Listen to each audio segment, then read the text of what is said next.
Hi everyone, thanks for joining in to another Blue Planet Science Series video. The EcoMap team is here with you again, and today we're really excited to answer a question that we get asked all the time, which is how did you get your job? So we're all going to be telling you our stories today, and we're doing it by interviewing each other. So Dan is going to kick us off. Catherine, I'm going to start by asking you a few questions. Marine biology is one of these aspirational careers that people dream of doing often from a young age.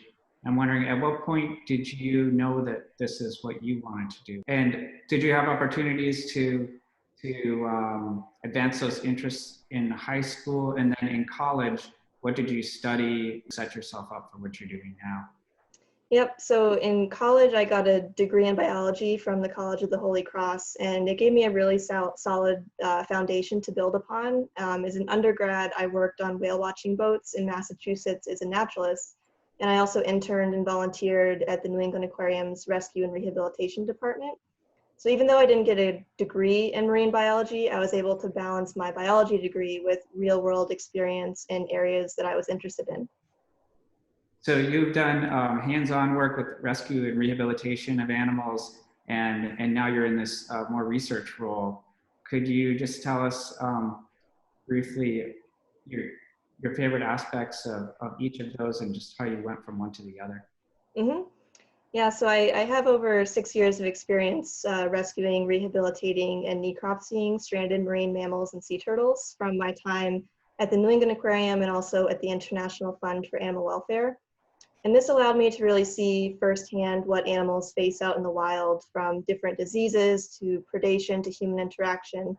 And the human interaction cases, especially vessel strikes and entanglements, were tough to see because many of these could have possibly been prevented. So I wanted to move into more broad-scale research aimed at mitigating threats and protecting these animals and their environment. And that's a major focus here at the Cabot Center, so it was a really great fit for me. And now, Jessica, I'm going to turn and ask you a few questions.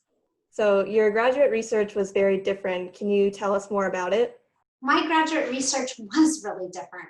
I did research in African savannas, and it was really amazing to be there. And we're showing you some pictures that I took when I was over in South Africa doing my research in Kruger National Park. Great. And how did you decide to transition from savanna research to marine research? I've always thought of myself as a quantitative ecologist. An ecologist is a scientist who studies the relationship between animals and their environment. And a quantitative ecologist is simply someone who uses math and statistics to answer ecological questions. So I've always thought of myself as a quantitative ecologist, whether I was doing my African savanna ecology or my marine ecology. And that's because I've always used computer programming as well as math and statistics in my research, as well as writing. I share my results in the scientific literature, and that's through writing up what I found. And you mentioned math in both of those areas. Have you always been good at math? I struggled quite a lot with math through most of middle school and high school. And it wasn't until my senior year of high school where I took calculus and I just really enjoyed it, and it made sense to me and I was good at it. And from there, I continued to study mathematics in college, continued to really enjoy it, and in fact majored in mathematics and pursued it in my graduate career and still use it today. Okay, Laura, now it's my turn to ask you questions. Where has your research taken you geographically? So that's actually one of the best parts of my job, is that I've been able to do whale work all over the country. So, you know, I started working on boats in Gloucester, Massachusetts, but when you work with humpbacks in New England, they're only here really in the summertime. So it's tough to find a job in the winter. So that's how I got started flying aerial surveys in Georgia, because that's where the right whales go to have their calves. So it kind of works well if you're from New England to do humpbacks in the summer and then right whales in the winter. So I started flying off the Georgia coast, which just had like beautiful coastal wetlands, and it was definitely a change of culture from what I was used to in New England. And then I was able to come back home and fly around Cape Cod Bay, and it was great to fly in an area where I grew up, especially during the winter time. And then when I went back to school, I was able to fly in the Alaskan Arctic during the summer times, which obviously is like nowhere else. So in some years I got to see beautiful ice, although not so much in recent years. And on the eastern end of our survey area, it abutted the Arctic National Wildlife Refuge, and you could see the Brooks Mountain Range in the distance. And to the west, there were beautiful cliffs, and we got to see great wildlife, including whales. But for me, the highlights were often things like muskox and caribou and polar bears and walrus, the things that weren't the whales. So I'm going to ask Orla some questions now. So Orla, did you always know you wanted to study whales, and how'd you get into the field originally? I would say that I always had some sort of strange fascination with whales. When I was a kid, I adopted an orca, Moonlight. I was interested in getting into the science of whales, but I don't think that I could see a career in whale science because I didn't live on the coast and I wasn't really exposed to it. And then directly after graduating, I got an internship with a nonprofit that studied whales off of whale watching boats. That was where I was able to see field science and data collection be put in context of how it's used later to make scientific discoveries. So you also have a reputation of being a birder, and I wanted to know how you got into birding and why you find it interesting. I just got really interested in it because I think that as people who are interested in the natural world, I find that a lot of us have this fascination with being able to name things, like knowing what a species is or recognizing a whale and knowing who it is.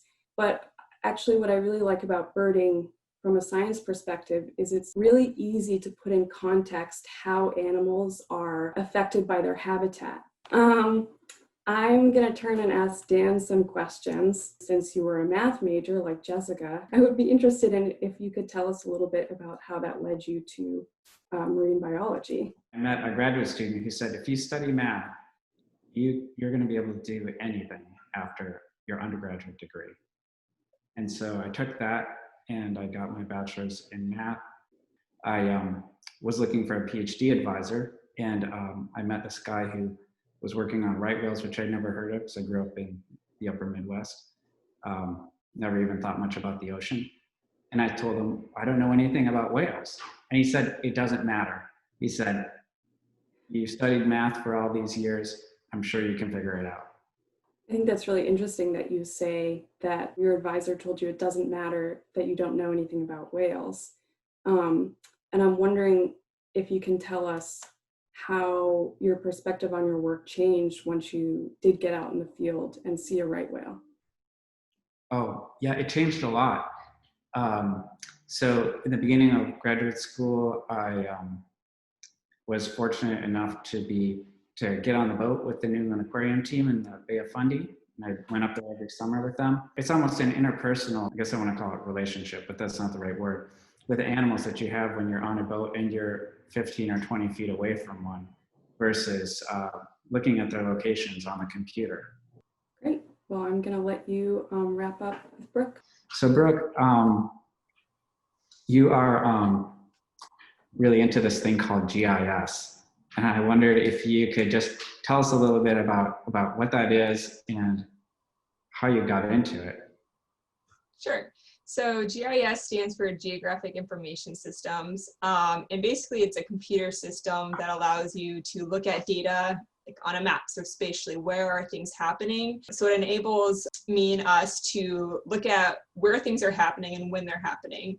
And it allows us to be able to kind of answer different marine research questions or tackle different conservation challenges in a spatial way. So an example could be, where are whales and when are they there? And where are ships and when are they there? And when those conflict with one another? And then how can we use that information to, for instance, move a shipping lane to try to minimize the risk of a whale getting hit by a ship?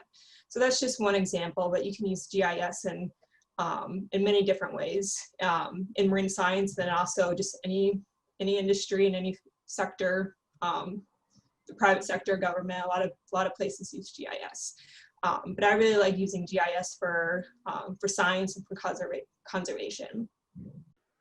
Thanks, everyone. This has been really fun for me. I've learned something really interesting about each one of you, and hope everyone out there enjoyed it as well. If you have follow-up questions, put them in the comment box, and we'll try to answer as many as we can. Thanks.